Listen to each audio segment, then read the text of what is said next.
The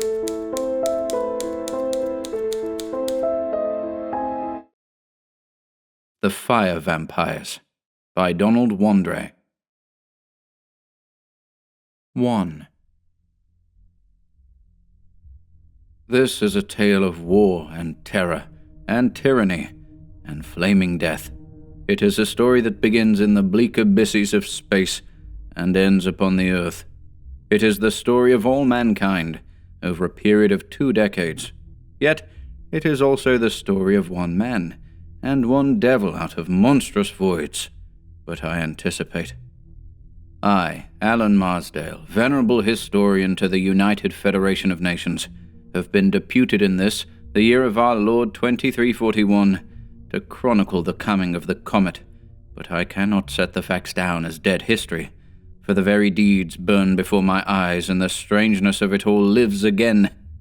No man now existing could tell this story and remain unmoved, nor can I, though my work lies with files that gather dust and papers that brown with age. I shall begin with the beginning, or as much of it as we are likely to know, and I shall unfold the events as they were unfolded to us who lived through the disaster.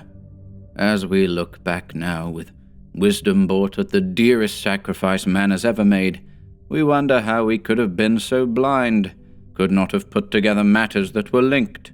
But we did not, nor are we sure how much it would have helped if we had. The new comet was discovered by Norby, Gustav Norby, the authority on cosmic life forms. Men had laughed at some of his speculations in the old days, but they do not laugh now. It was Norby who saw the comet on July the 7th, 2321. It was Norby who plotted its course and sent out the news that it would pass closer to Earth than any heavenly body had ever come. It was Norby who predicted that there might be danger, that attendant phenomena would be widespread, that the very existence of Earth was conceivably imperiled, and it was Norby who, by right of discovery, gave his name to the new comet. When first seen, Norby's comet lay approximately 5 light-years beyond the solar system. At its estimated speed of 50,000 miles per second, it would require about 18 years to reach Earth. Consequently, the prognostications of future danger weighed lightly on the public mind. 18 years? Why, that was too far ahead to worry about. Astronomers watched the distant comet through all of July and part of August. It showed up clearly as a curved nucleus with a fan-shaped tail streaming away millions upon millions of miles behind it. Aside from its phenomenal speed, it was noticeable chiefly for its faint coloring of reddish blue. On August 10th, as the new comet was nearing the region of Alpha Centauri, astronomers were electrified by its mysterious disappearance. Not the slightest trace of it remained. It was gone, vanished as though it had never been. The public jeered. Scientists looked puzzled as they tried to explain and could not. On August 14th, the world was stunned by the information that Norby's comet lay less than 1 billion miles beyond Pluto and was approaching the Sun at its former speed of 50,000 miles per second. Within 16 hours, it would be passing the Earth. Had it crossed more than 4 light-years of space in 4 days? Impossible, answered the wise men. The world stared. Scientists everywhere were in a frenzy. It must be another comet, but how could any comet approach so close without having been observed? At midnight of August 14th came the famous bulletin from Norby at the Mount Wilson Observatory. It deserves to be quoted in full. New comet is definitely Norby's comet, first observed on July 7th. Speed again calculated to be 50,000 miles per second. Reconstruction of theoretical path brings it to last point at which Norby's comet was seen on August 10th. Only 2 possible explanations. 1, faulty previous observation. Unacceptable because of number of independent observers and witnesses. 2, comet suddenly increased its speed far beyond that of light and leaped across 5 light-years of space so fast that light rays have not yet reached us and will not for years. Hence mysterious apparent disappearance of comet. Comet was present, but approaching so much faster than light that rays had not arrived. intelligent control of comet by living organisms forecast, its action otherwise unaccountable by any known laws. Signed, Gustav Norby. Plainly visible without the aid of glasses, the new comet drew the attention of anxious eyes wherever weather conditions permitted. Men felt uneasy or apprehensive. This could be no ordinary comet. Even its peculiar reddish-blue tint was different. Where primitive beliefs still survived in Africa and India and the jungles of South America, the coming of the comet was attended by a sort of wild hysteria. And in great metropolises, men could not look at the newcomer without emotions of wonder and doubt and awe. Hour by hour, Norby's comet grew brighter, drew closer. It swung past Pluto, hurtling steadily toward the sun. Rapid calculations showed that it would come dangerously close to the Earth. Its mass was not sufficient to disrupt the solar system, but there was the very gravest danger of collision, and the possibility that fatal gases would poison Earth's atmosphere. By dawn, the comet was traversing the orbit of Neptune. Radio broadcasts and television had spread the news, but the morning papers of August 15th sold like gold bricks, so eager was the public to read every shred of information about the menacing invader. Full-page headlines and flaring streamers told the story. The prophecies of disaster, the warnings of catastrophe were printed. Norby sprang into instant fame. But what good was fame, men asked, if this were the end? Who could predict what would happen next? A strange hush brooded over the great cities throughout a sultry day. When the shadows of twilight darkened on the ground, men went out singly and in groups by millions to watch the newcomer. And long before darkness came, long before the first star shone, Norby's comet blazed forth bluish and brilliant, terribly near in the zenith, its tail sweeping fanwise in a majestic but awe-inspiring streamer of tremendous length. It was a marvel of the heavens, an omen, a prodigy that men compared to the dark star which had swept out of space in the 20th century. Would it wreck the Earth? Would it plunge onward in its wild rush and crash flaming down upon a continent? Would it weld with the sun and cause who knew what disasters of collision or immeasurable heat? Humanity shivered at the terrifying and menacing beauty of the comet, so near, so dreadfully near, and so radiant that all the stars were outshone, and the moon gleamed wan and feeble.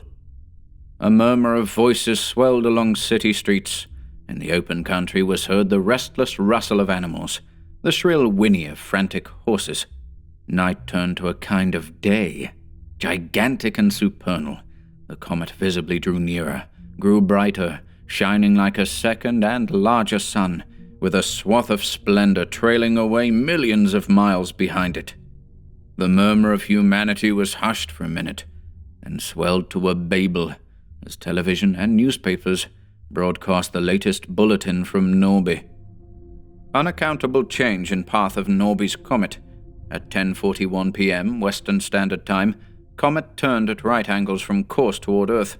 Estimated distance less than 500,000 miles. Present course in direction opposite that of Earth's rotation. Too early to state whether it will become permanent satellite circling Earth or continue on a new trajectory and pass out of solar system. No explanation for sudden deviation except control by rational beings. Norby. As night raced westward, around the world, so raced the intruder. America was lighted as if by a dim day. The comet shone, reflected from the Pacific like a sunken volcanic fire. It swept across Asia, while priests and fakirs knelt in supplication. Nothing else within memory brought out such vast crowds in the capitals of Europe. Livid and flaming, it hurtled ever westward. The passengers on transatlantic liners saw it flare up from the east and blaze high overhead. It followed darkness around the world, and when it reached America again, anxious eyes saw it burn above, but farther away. At midnight it was very faint over the Mississippi Valley. People on the western plains could hardly discern it. They were not disappointed, for they had seen Norby's latest communication. Comet swinging away from Earth after complete circling of globe. New path will carry it out of solar system toward region of Antares. Phenomenon inexplicable. Nothing in history of astronomy to parallel it. All danger past. Norby. On the morning of August 16th, two men were engaged in angry conversation at the Mount Wilson Observatory. Gustav Norby wore a look of confidence. His young assistant, Hugh Arver, was alternately skeptical and irritated. "It's preposterous," he burst out. "Just because a comet acts as no comet ever has behaved, you think that it is controlled by intelligent beings? Why, man can no more control his own world than I can wish myself onto Mars merely by wishing." "Perhaps man will control every movement of Earth someday, Hugh," answered the older man quietly. "Remember, our civilization is only 5,000 years old, and our scientific achievements are the product of only 600 or 700 years. There is no reason for thinking that our world alone contains life." "That may be, but the surface temperature of the comet you yourself placed at about 1100 centigrade. Why, nothing could live in such heat." "Nothing that we know could, but what of things that we do not know? How do you explain these?" Norby picked up a pile of newspapers, telegrams, and radiograms. "Here are the accounts of more than 15,000 mysterious deaths last night from every country that lay under the path of the comet. America, the Philippines, China, Russia, Germany, France, Spain, a dozen others. Every death was exactly alike, a flash in the air like lightning, a man or woman who suddenly burst into flames as though by spontaneous combustion, and then only a heap of bones. There are 15,000 instances of that fiery death already known, and the reports are still coming in. How do you account for them, Hugh? Does it not seem strange that they all occurred precisely when the comet arrived?" "What if they did? Everyone expected danger if it came too close. It might easily have loosed gases or energy that somehow struck down those thousands of people. Did you ever hear of a gas that picked one man out of a crowd, killed him, and left the others unharmed? Did you ever hear of lightning that drifted toward a man, suddenly shot around him and consumed him instantly, and then drifted on again? No, no, Hugh. There was method behind this. Method and purpose." "What? Whose?" Norby shrugged. "I don't know. Wait and see." "The comet's gone. You can't prove anything." "The comet is gone, as you say. But suppose it returns." Hugh stared for a minute. Then he brightened. "It won't in our lifetime. History does not record its previous appearance. The course it followed as it left would not bring it back again for nearly 1,000 years, if at all." "If it proceeded according to natural laws. But it didn't. It crossed nearly 5 light-years of space in 4 days.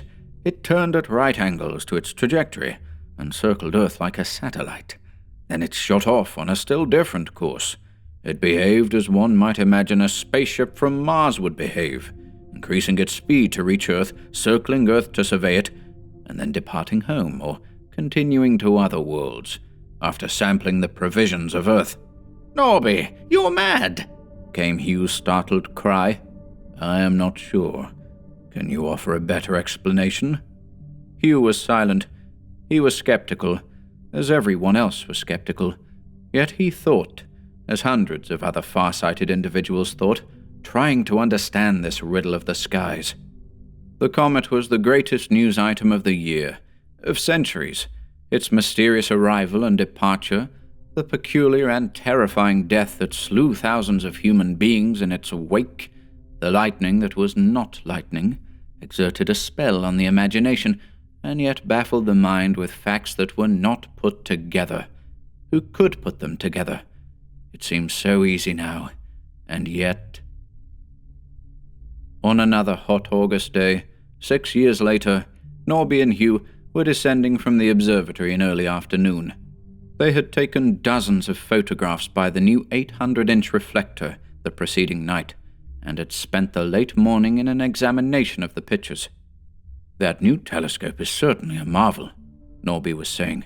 "Why, its range is dozens of times that which the old telescope had.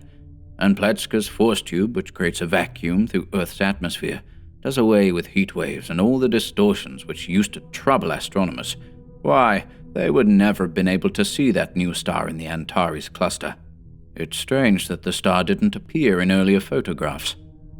The two men had reached the outer door and emerged into daylight. A couple of workmen were passing some 100 yards distant. "We ought to be getting a storm tonight," remarked Hugh after gazing at the sky. "There seems to be a lot of heat lightning around. Look at that fireball over by those trees." Norby was already staring intently at the trees. A bluish, striated light seemed to envelop them. Strictly speaking, it was not a fireball so much as a curiously motionless network of electricity. "There's something unnatural about that lightning," said Norby. "I've never seen any. Great God!" The bluish network suddenly leaped across to the passing workmen and flung itself around them in coils of fire, with 2 fingers of light crackling into each man's head. A tortured shriek burst from them, as from one man. An intenser flicker momentarily irradiated the network. There came 2 spurts of blinding, livid flame, 2 volumes of yellow smoke issuing up, and where the men had stood lay 2 calcined skeletons. For only an instant the odd lightning hung, poised over the bones. Without warning, it flashed toward Norby and Hugh, but the door to the observatory was sealed against it. Some deep instinct had caused them to dash inside and fasten the door, even as the lightning flashed. Hugh's face was white. "Good heavens!" he gasped. "What was it?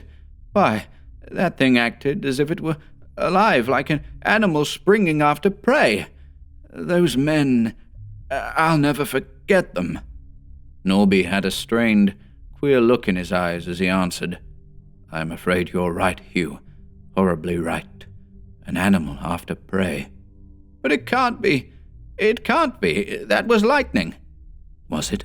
Did you ever see lightning act like that? Have you forgotten?" Recognition flashed into Hugh's eyes. "Norby's comet." "Yes. Do you recall the epidemic of deaths that occurred when the comet came in 21? Thousands and thousands of them.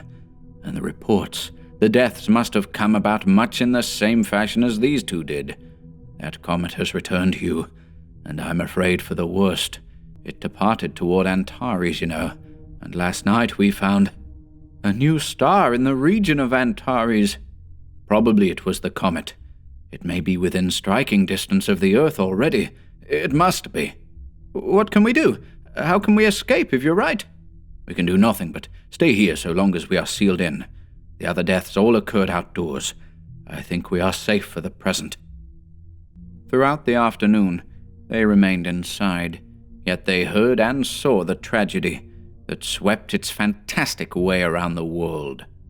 Television brought them pictures of additional deaths.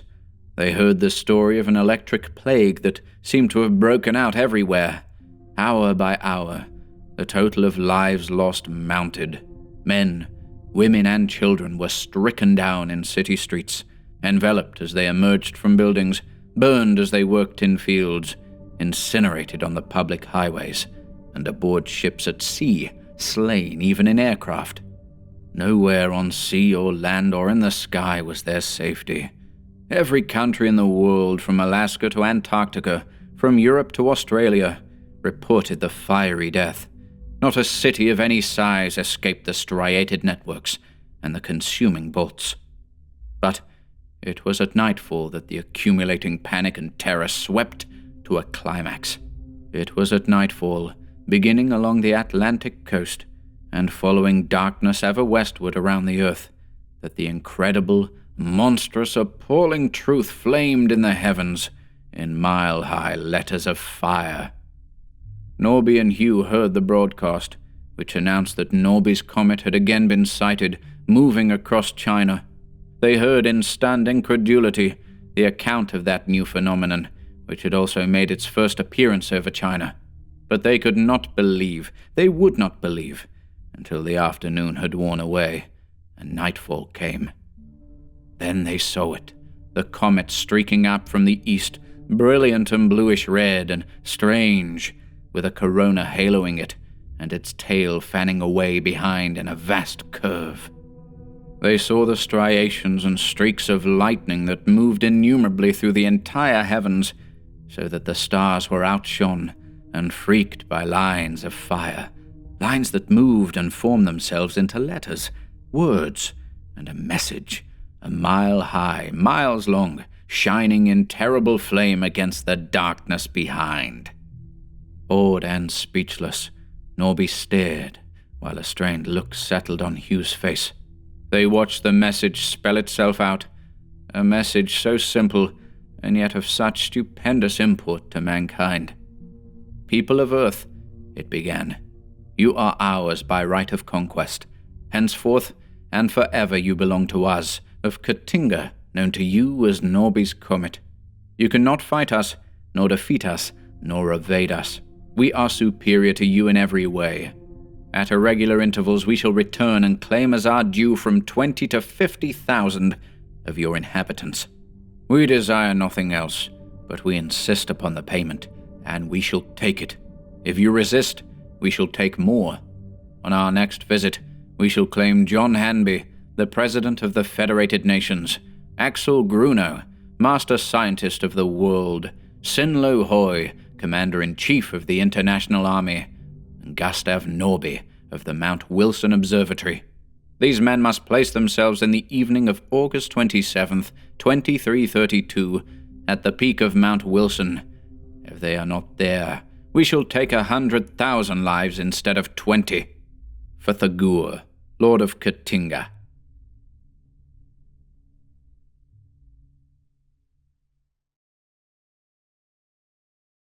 "2.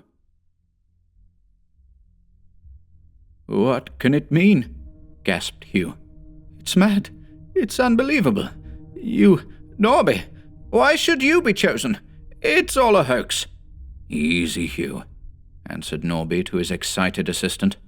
"The danger is apparently over for the present, and we have a full 5 years to talk. It is not a hoax." "For God's sake, what is it?" The older man looked tired as he replied gently, "What I have long feared and warned the public about has happened. We are threatened by invaders from outside. This may mark the passing of mankind." "Impossible! We'll fight!" "With what?"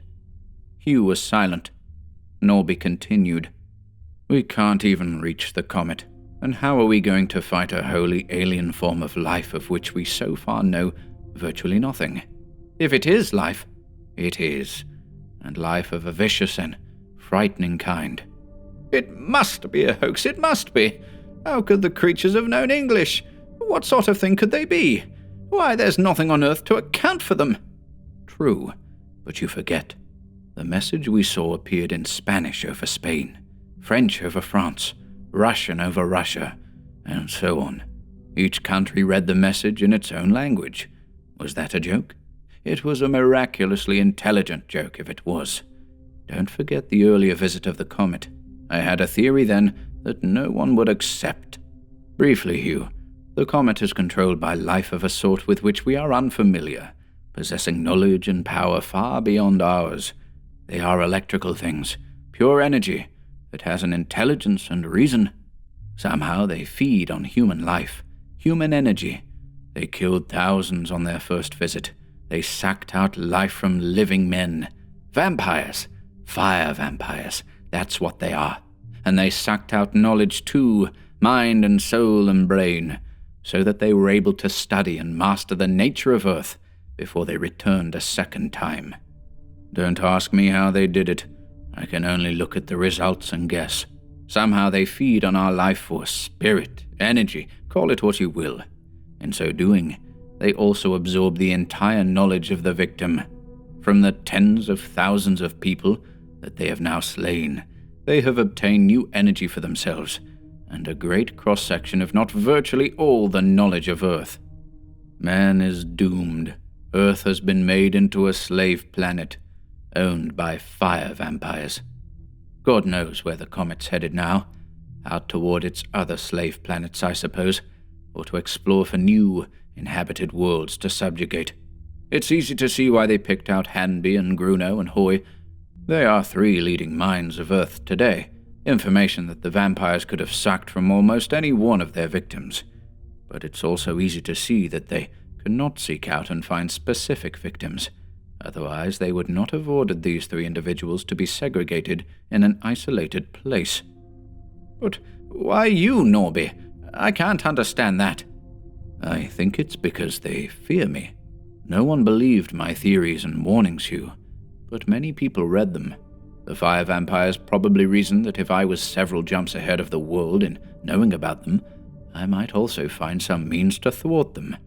They could have waited while we 4 sacrifices were brought together and claimed us now, but they must have had urgent reasons for departing, or else they are so confident of their power that they merely want our lives as a precaution and can afford to wait a few years. What can be done? What is there to be done? I don't know, Hugh, but I'm going to need you. We have 5 years, and a short enough time it is.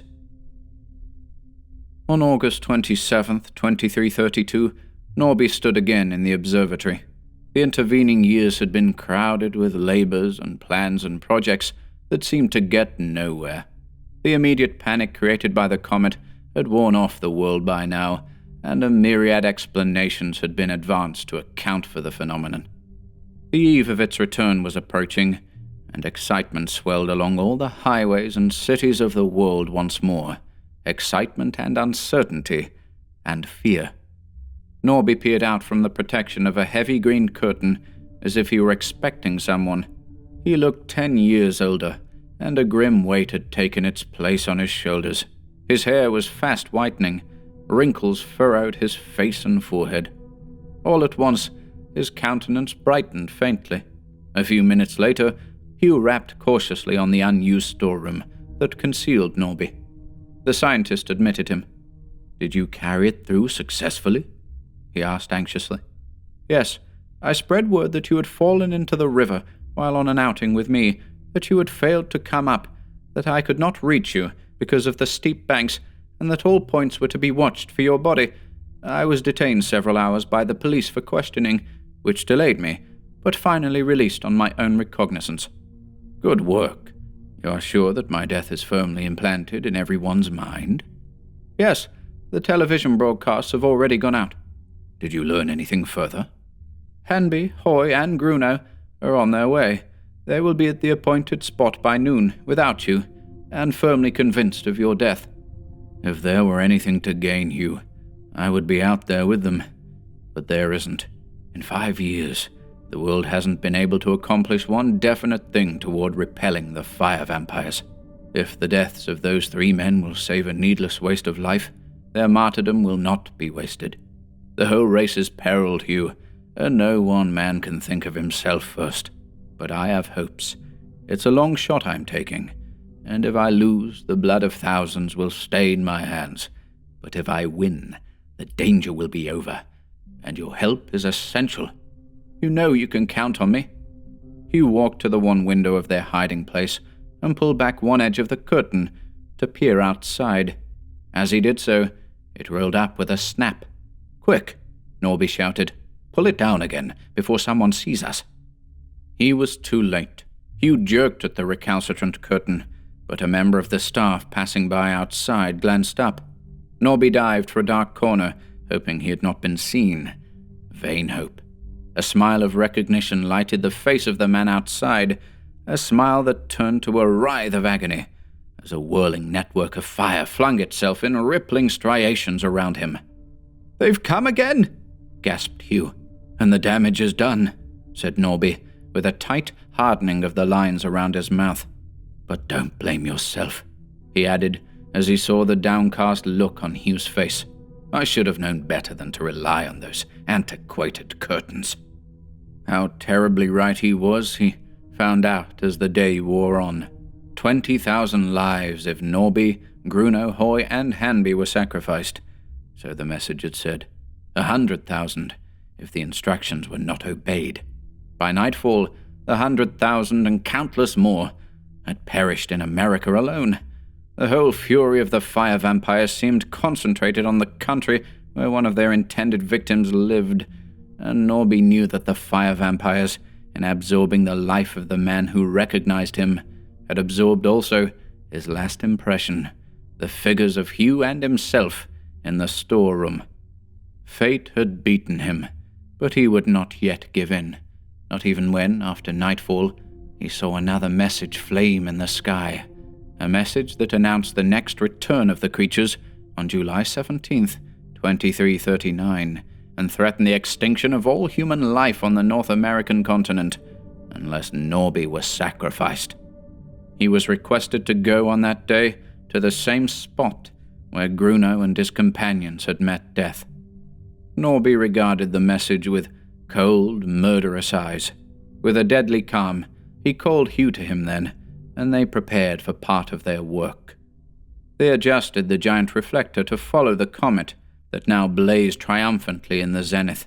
They released Pletska's force tube, which created an 800-inch vacuum through the air blanket above the telescope. And when Norby finally looked at the comet, immeasurably magnified, and nearer by far than even the moon, he uttered a cry of surprise. "Hugh, there's a vast structure of some sort on that white-hot surface." Together they stared. Dim through the aura of the comet gleamed its almost molten surface, and on it loomed a great darker spot of fantastic architecture, dreamlike, unreal, with curved angles and alien geometry of sinister beauty. But of other buildings there was no sign, and there was no trace of the fire vampires.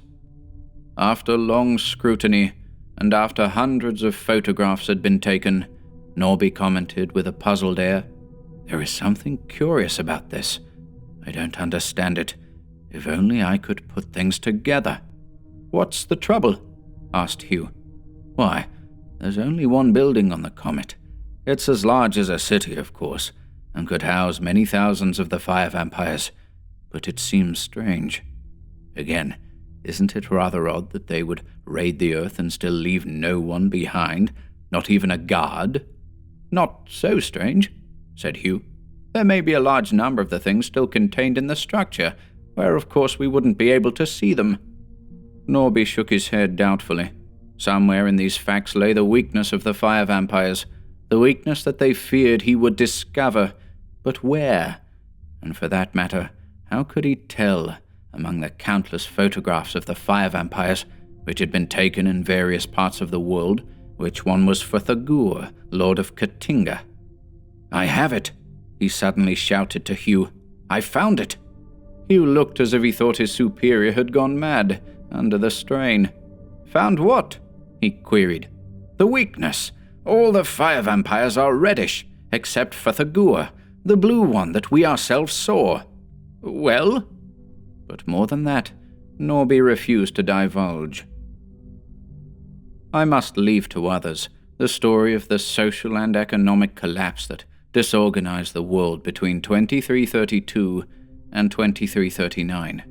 It is safe to say, generally, that civilization was plunged halfway toward the mire out of which it had so painfully risen. Most people came to regard the next arrival of the comet as doomsday, a sense of fatalism combined with a desire to extract every possible pleasure from the remaining years, and created a prevailing chaos in which lawlessness, disorder, crime, and vice of every sort were universal.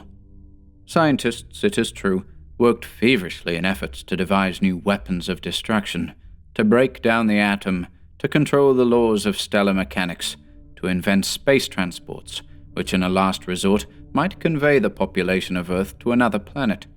But the time was too short.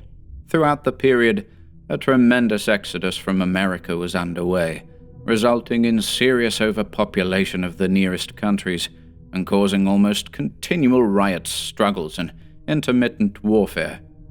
Norby had plans, secret plans, partly because he was gambling on a long chance, partly because secrecy was imperative to his success, and partly because his life was constantly in danger.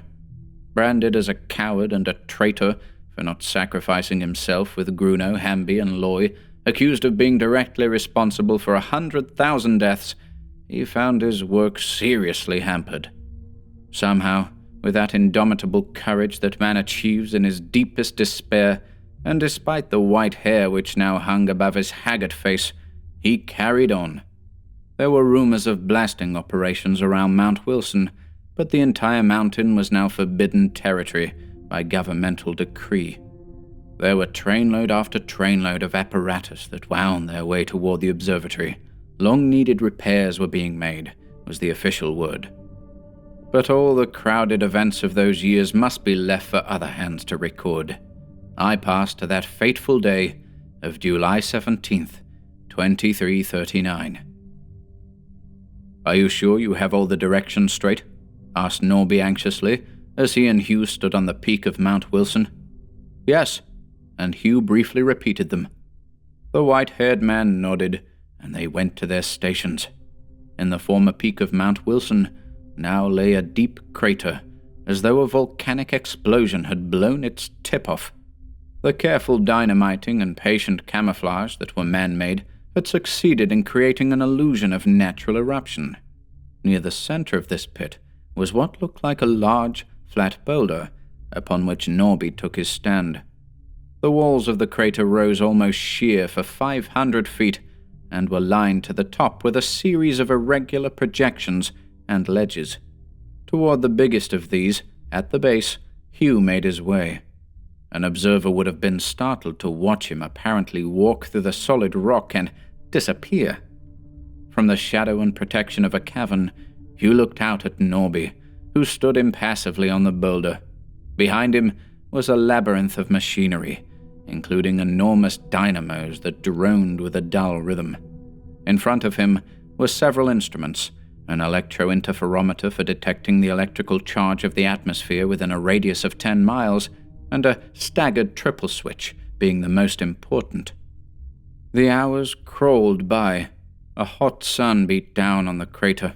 The silent waiting wrought upon the tense nerves of both men. They felt the burden of this last attempt to defeat the fire vampires. Felt it more, because they were going so largely on deduction. One slip, and the human sacrifices, the living bait that was Norby, would meet flaming death. One error, and millions of human beings would perish, as an entire continent was depopulated. So the portentous day waned, and the sun drifted overhead and burned westward, and shadows crept out farther from the western walls of the crater and lengthened upon the jagged floor, and twilight approached. Still, there had come no trace of the fire vampires. Into Hugh's thoughts came a hope. Perhaps they would not come. Perhaps the comet had broken apart in the outer reaches of space. Perhaps it had been defeated by a superior race somewhere in the cosmic voids. Perhaps it had even put up a bluff and had never intended to return. As darkness came on, Hugh's hope grew stronger. The strain of the day had been great. He felt very tired, and every passing minute meant an increasing chance of safety. He glanced again at the mercury mirror that, beneath tons of rock, still reflected the heavens. And there shone the comet, flashing into sight, huge and brilliant, as though it had materialized out of nothing. "Norby, it's come!" he shouted. His weariness dropped from him like magic. He looked at the electro-interferometer. Its pointer was jumping and swinging madly. Then he looked up across the crater, and his heart skipped a beat.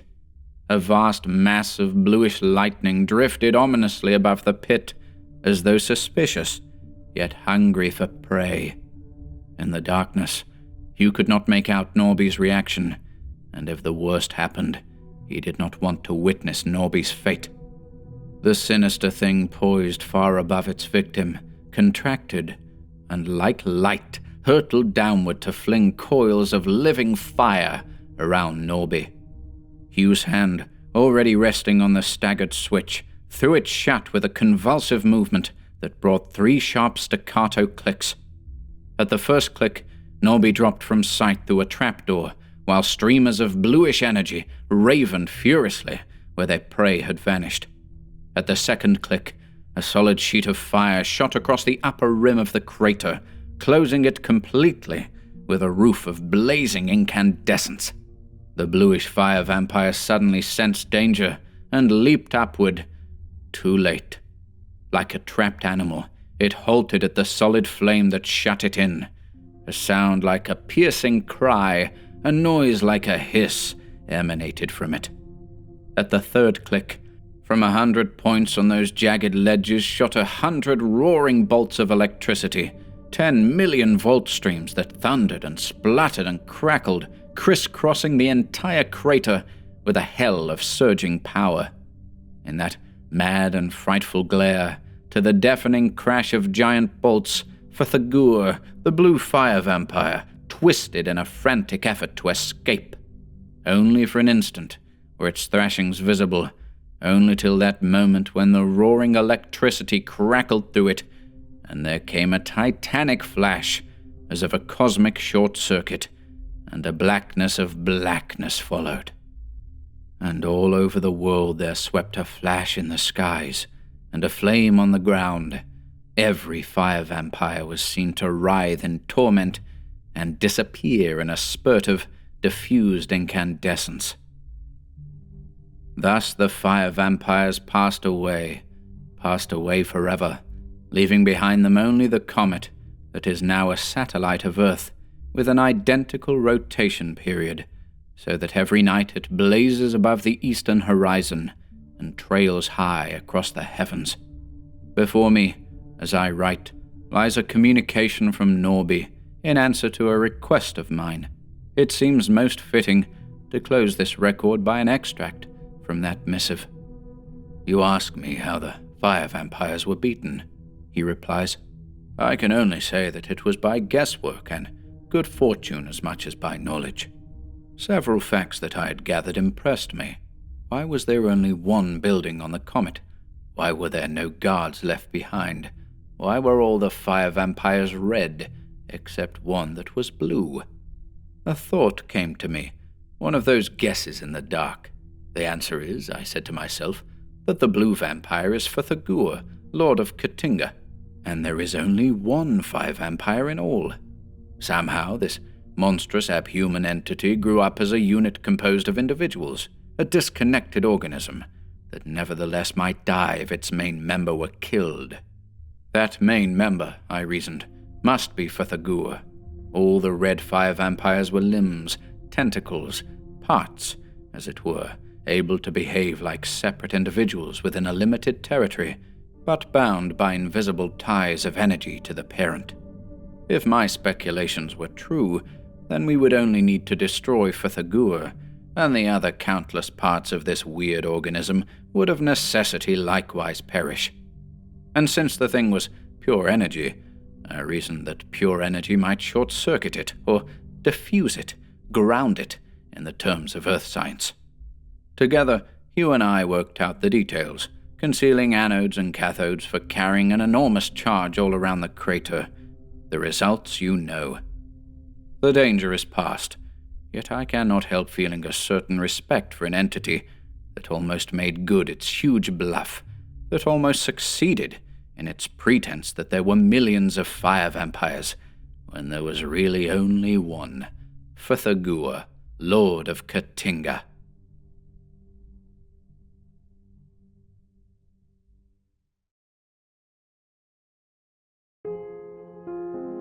If you enjoyed listening today, be sure to subscribe to the channel by hitting the red subscribe button below.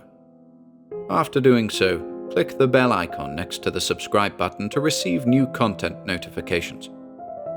If you'd like to support our work and receive exclusive perks, consider becoming a channel member by clicking the join button below. To support us in other ways, see the video description for links to our Bandcamp and Patreon pages, our merch store over at Teespring, and further information relating to our releases on Audible, iTunes, and Spotify. And until next time,